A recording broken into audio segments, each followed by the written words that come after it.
Yeah. And he came to me and he just was like, look, man, I understand that's your mama, but that's my woman. Like, I ain't finna let you keep disrespecting. He said, when you eat the food at home, is it step food? I said, no. He said, when I spend my money, is it step money? I said, no. He said, well, you ain't got to refer me as your stepdad. I'm your daddy. I started loving him to death, and then he died on me, bro. I went through 3 major surgeries, and my son getting killed on Labor Day. He had just finished school and everything, so I had to go up there and really wasn't even 100%. The Highest Point Podcast. More than a pod, it's a lifestyle. Yo, welcome to the Highest Point Podcast. This is a show for everyone who's willing to put in the label to be greater to reach the highest point. Now, speaking about someone that put in their work, we got a very special guest in the building. I'm talking about a BET freestyle legend, entrepreneur, podcast host, and much more. If you don't know who I'm talking about, if you don't know the name, check the chain. You underdig me? We got none other than Bigg Jigg in the building, man. What's good with you, brother? Salute, fam. Man, I appreciate you having me too, Yes, man. sir. If you don't know the name, check the motherfucking chain. You in here, man. Salute, man. Yeah, indeed, man. It's like, a lot of people see the end result of someone's success and journey, you know what I'm saying? But they have no idea about all the work they got put in to get to where we are. Fact. So a lot of what we do on this show, we like to focus in on that to get insight to our viewers. So can we first start off with, where you from and what was your family dynamics growing up?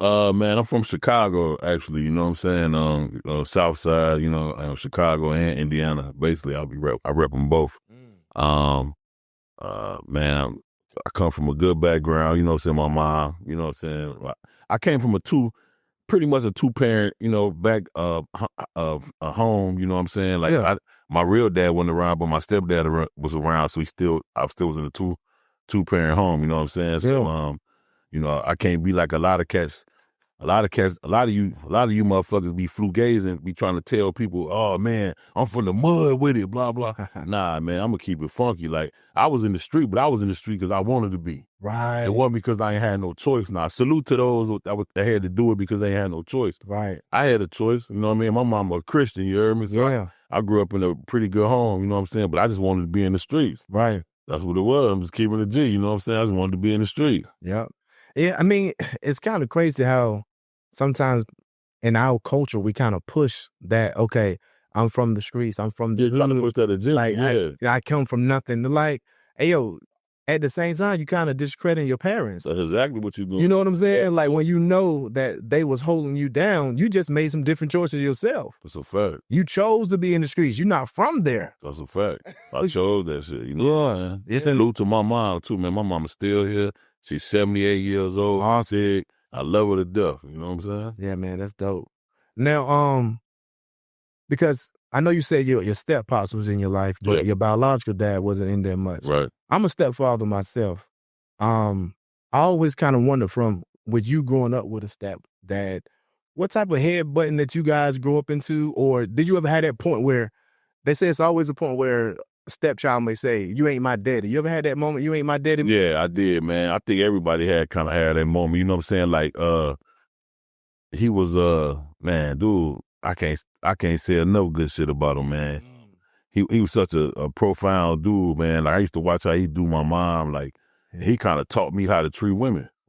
You feel what I'm saying? So, him and my mom, he used to have my mom around the crib like a little high school girl. Yeah. So, I had a couple of incidents where, I had kind of got mad because he was kind of reprimanding me, got on me. And I was like, of course, flew out of my mouth. You know what I'm saying? I was disrespecting my mom, and he came to me and he just was like, look, man, I understand that's your mama, but that's my woman. Like, I ain't finna let you keep disrespecting her. So he kind of gave me the business. And you know me, I'm in my mom. I'm talking to my mama like, Mom, how you gonna let him do that to me? And whoop, you know what I'm saying? Yeah. And then he, after that moment, man, I started loving him to death. And then he died on me, bro. So I was sick. You know what I'm saying? Like, I was sick, but I was glad that I started loving him before he died. You know what I'm saying? Because it's like, it's all bad when you have to think about, damn, I was being disrespectful and I didn't get a chance to apologize or even show him I love him. So I did get my chance to show him, like, yeah, I love you, bro. Like, you know what I'm saying? I know I came sideways, but I love you. You know what I mean? So I did have my chance to do that before God took him. You know what I'm saying? Yeah. I mean, that's a blessing. You had the opportunity. A lot of us don't. Yeah. And because I went through that same moment as well. My son, he's 14 now. Maybe about, I don't know, maybe about 3 years ago. I always knew it was coming. I've been in his life since he was like 2. You know what I'm saying? But I always knew that moment was coming where he gonna say that, because he be getting a big boy, feeling himself. And he said that to me one day.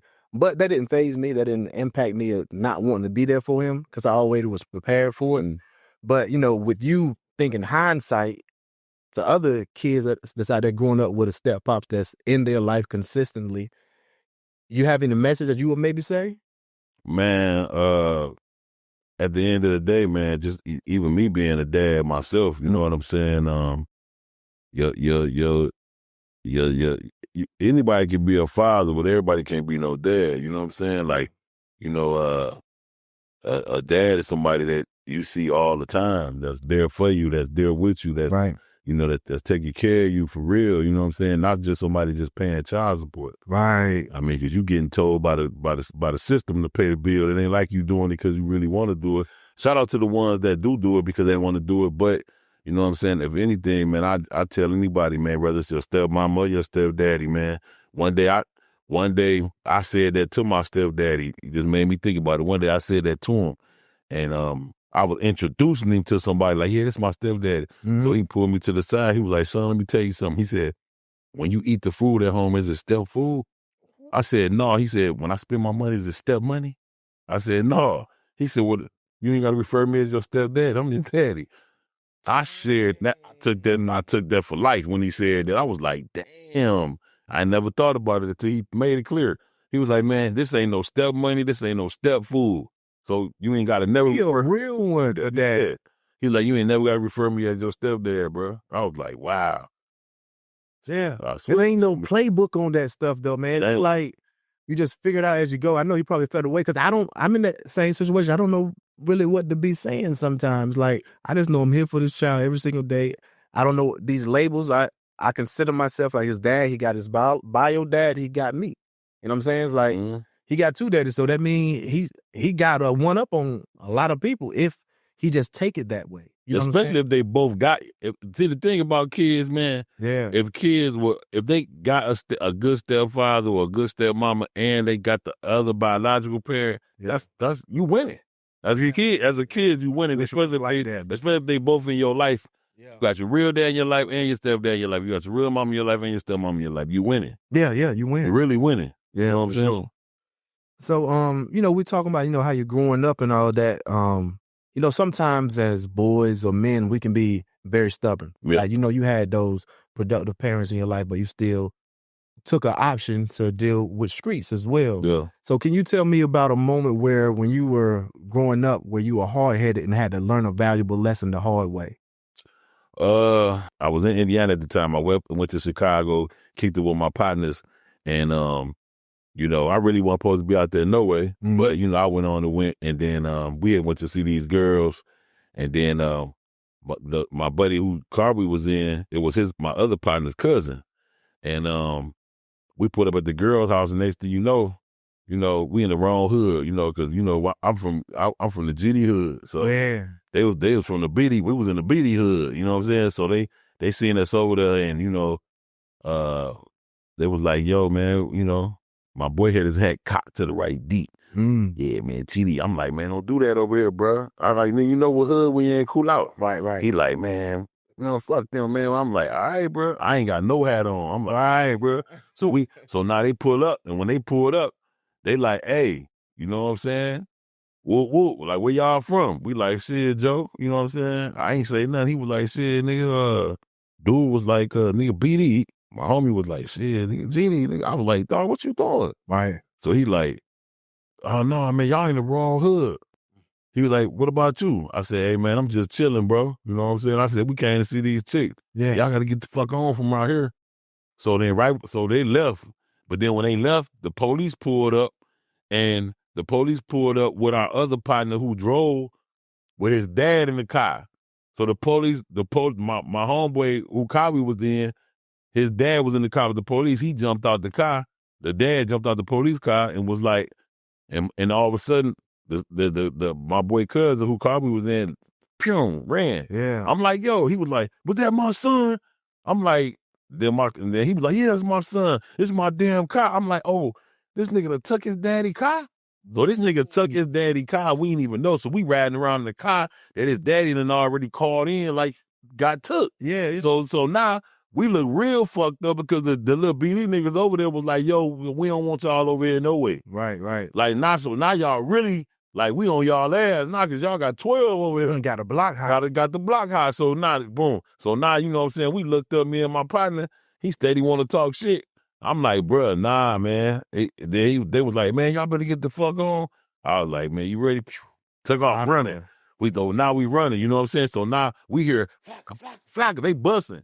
But we don't even know we don't know if he busting at us or they busting at the cousin. We just go, I'm running. Woo. So we run, and then we ran to my partner and his cousin used to work for this old man. So now we in this old man garage. Right. So I'm like, yo, who crib this is? He was like, oh, I'm actually to work for him. He's like, I said, well, go knock on the door, let him know we in here. You know what I'm saying? He was like, no, we straight. So then them niggas left out. And when they left out, I walked out and I see them niggas on the damn CTA bus riding. They done jumped on the bus, left me. Damn. So now when they left me, I'm coming out, here come 12. Woo, woo, woo, woo, woo. I'm like, so I get locked up. Then when I got locked up for it, you know what I'm saying, I had to go to court. But my mama had already told me, you know what I'm saying, what your dumb ass was doing out there fucking with them anyway. So I go to court. Then when I go to court, the old man was like, I don't even know that young man. Y'all can let him go. I know who he was with.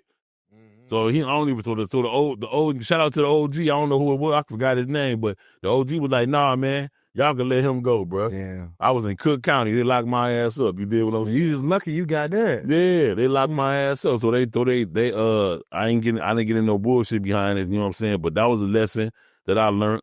And then the other lesson I learned was when I had kind of like made my mama so salty with I had a bad habit of like, I was class clown for one at school, but not only was I the class clown, you know what I'm saying?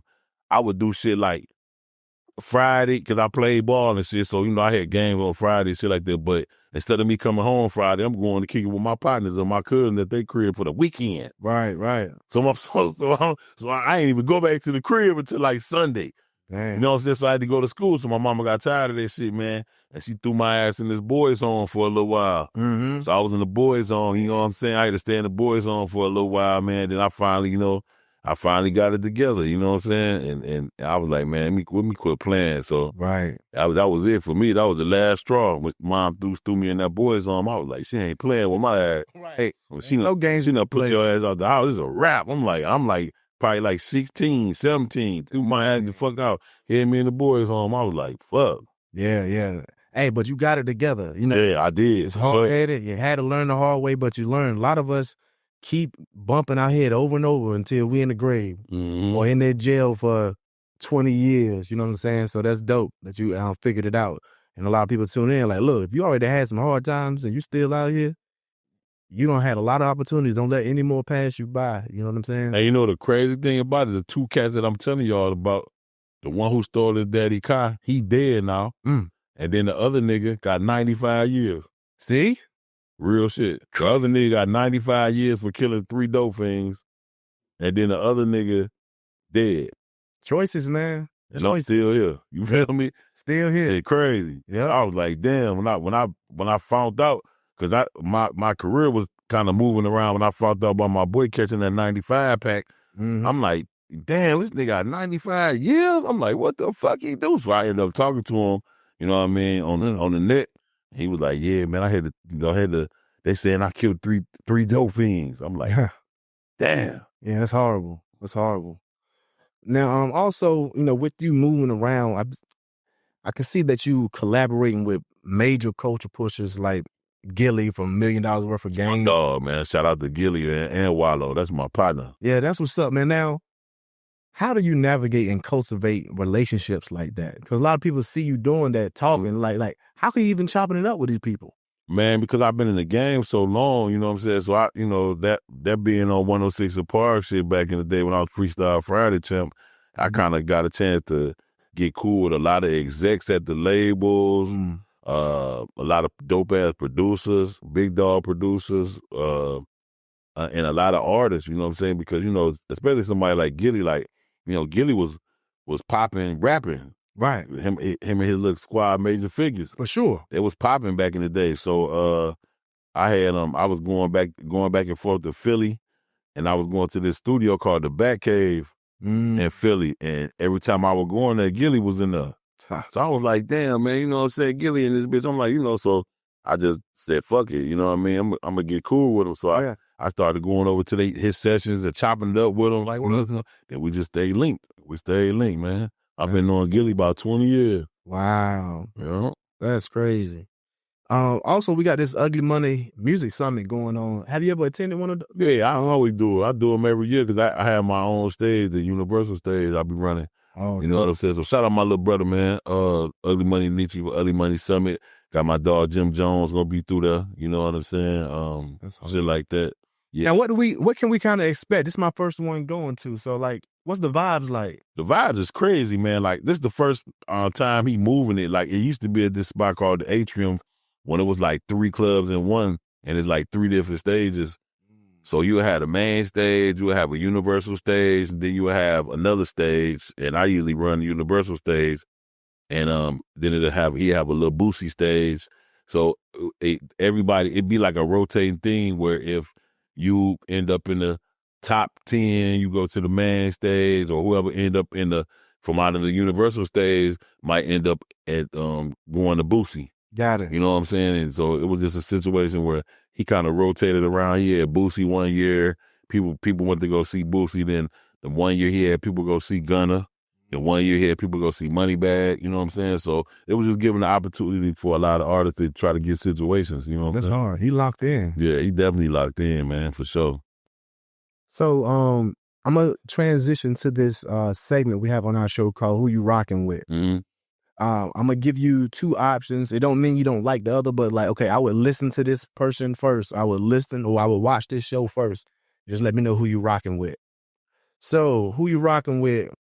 21 Savage or Lil Durk? Oh, Durk, got to, man. Durk. Home from Chicago. I got to rock with Durk. Even though I fuck with Savage, but I got to rock with Durk, man. Yeah. Home team. Yeah. Hope he come home soon, man. Too, man. Free Durk, man. For real. All right, who you rocking with? Young Dolph or Yo Gotti? Dolph, man. Dolph, yeah. Fuck with Dolph, man. Niggas don't understand how smart. Dolph a smart dude, man. Dolph smart. Dolph, I remember, man, because Dolph had did a record with my little brother, man. They did a video, him and Nietzsche. And then Dolph, I did a couple tours before then with Dolph. Mm-hmm. So that's how I met Dolph. I did a couple tours with Dolph. And then Dolph, all in all, man, he for his people. You know what I'm saying? Like he I remember they tried to offer him like $22 million or something. He turned it down. Yeah, he was like, I'm straight. You know what I mean? So he was eating good. He was doing good, and it's sad because I think that hate is what got him killed. Yeah, they just was mad because they couldn't stop him. Like, damn, this nigga, I'm around here killing them. You know what I'm saying? Putting people on. So, R.I.P. Dolph, man, for real. For real. They wanted a piece of what he had going on. He didn't want to give it to him. He didn't want to give it to him, yeah. I respect it, though. All right. Who you rocking with? $1 million worth of gang or Drink Champs? We already know. I gotta rock with Gillie, man. I gotta rock with him and Wallo, man. That over there. Even though I fuck with Nori, man. Yeah. I like Nori. I like what him and DJ E-Up and them doing, NF and them doing, man. I like what they doing, man. I like Drink Champs a lot. You know what I'm saying? But I gotta fuck with $1 million worth of game. $1 million worth of game is more versatile. Yeah. Then I've seen a lot of them that started off big like they did. Yeah. I got to give a major salute to Gillie and Wallo to how they maneuver this media space, man. They bringing sports into this everything. They got artists. I mean, they out there literally playing basketball. But you know what? I knew that $1 million worth of game was big when I looked up and seen Babyface Edmonds on the show. I seen they got Babyface on here on the podcast. Yeah, Kenneth Edmonds. I was like, oh yeah, y'all clowning. Yeah. Y'all had Babyface, Chris Brown. I'm like, yeah, Gillie shit. Yeah, they different. They shit different, bro. They different, man. But I really like they shit because you could tell it's genuine respect, genuine love. Right. They not acting. It ain't a skit. Like, that's really them. Right. If you be with them right now, but with the cameras off, they the same way. Yeah. Yeah. Same way with each other. You know what I'm saying? And that's why they successful. They authentic. They're authentic as hell. Yeah. And Wallo, man, I just like Wallo so much because Wallo kind of like he bring that emotion out you. Right. Like Wallo, it'll be times Wallo done talked about shit, dog. I damn near teared up. Yeah, yeah. Cause Wallo be for real. Like, he be meaning it. He be meaning that shit. Yeah. Like, it ain't a joke to him. He be like, bro, like, he one of the ones that you could tell that they say prison is not supposed to be. They say prison supposed to be rehabilitation, right? Mm-hmm. Even though a lot of times most cats when they get out of prison, they end up going right back. Right. Wallo is the total definition of really got his mind trained that he wanted to do better. Right. He was determined to do better. Yeah. And he was determined to put everybody around him to do better. Absolutely. And that's what he been on, and I respect that shit, man. Yeah, yeah. I mean, that's what a definition of real OG is. Yeah, you're coming out there putting action, something helping others, not being selfish, taking away from other people. Yeah. He been pouring into other people, and the world been pouring back into him. That's a fact. So major respect to them fellas. Who you rocking with? Martin or Fresh Prince? Martin, man. I fuck with Will, but I like Martin, man. I like Martin, man. I like Martin. Yeah, he hilarious. He hilarious. Now you got this big track out there right now, man. Drip. Can you tell us a little bit about that? Man, that shit going crazy right now, man. It's called Drip, man. Shout out Carter Block ENT in the Bay Area, my family. Shout out Empire and Universal for the distribution. And man, the track, like, it just reached like number 59 in the top 100s on iTunes. Oh. And I got a whole remix of it, man, with I just started telling people what it was. Mm-hmm. I mean, on the remix, but the remix is Gorilla Zoe and 2 Chainz. Oh man, that's gonna be hard. That's gonna be stupid, man. So we waiting to get 2 Chainz stuff cleared, so we can go ahead and do what we do. But if nothing else, Zoe already on it. We already got Zoe locked in. You know what I'm saying? So the shit is crazy, man. I seen you performing on the debut too. Yeah, shout out to the debut. Shout out to Poison Ivy, man, little Boosie daughter, man. Yeah, I had to go on there, man, one time, man, on the debut. It's a dope-ass platform. For sure. It's a dope platform. It's almost like some American Idol, like some hip-hop American Idol type shit. You know what I'm saying? Yeah, and the energy is so dope up there. Yeah, it is. You know what I'm saying? So dope. It is dope. Yeah, I love what they doing over there, too. We fans of that, the debut as well. Now, how can people tap in and hear this single, support what you got going on? Oh, man, the single is everywhere on all platforms right now. And you can, on Apple Music, anything you can think of is up there right now. You can follow me on Instagram, at BIGG_JIGG, and that's on everything, TikTok as well. My YouTube channel, youtube.com/@BIGG, all one word. I got a new book coming out called JBT, which is the initial of my government name, but the acronym is Just Breaking Through. Well, I'm talking about, all my adversities I've been through, from the time I started the music shit till now. You know what I'm saying?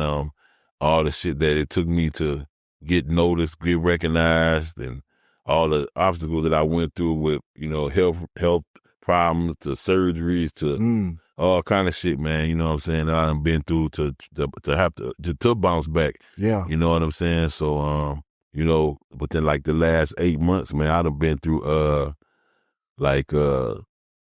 went through 3 major surgeries and, get my son getting killed on Labor Day. Oh man, I didn't know that. In 8 months. Sorry to hear that. You know what I'm saying? That shit went back to back. Like I had surgery in July, and then I couldn't walk for like maybe 2 or 3 months. Mm-hmm. Then I started back walking once they got me together. As soon as I started back walking, not even a week prior to me starting back getting on my feet, my son got shot in the head in Ohio.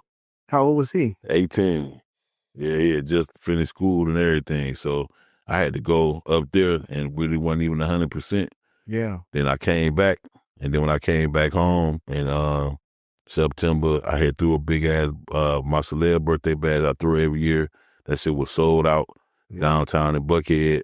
And then And that was in the middle of October, and then January came. I had I had to do a show January 31st. No, February 1st, but I went to New Orleans January 31st to do the show February 1st.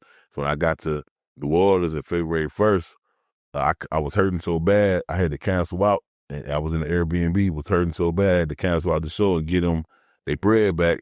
And I ended up going to the hospital, and they was like, well, thank God you didn't go to do the show or go back to Atlanta because your appendix erupted.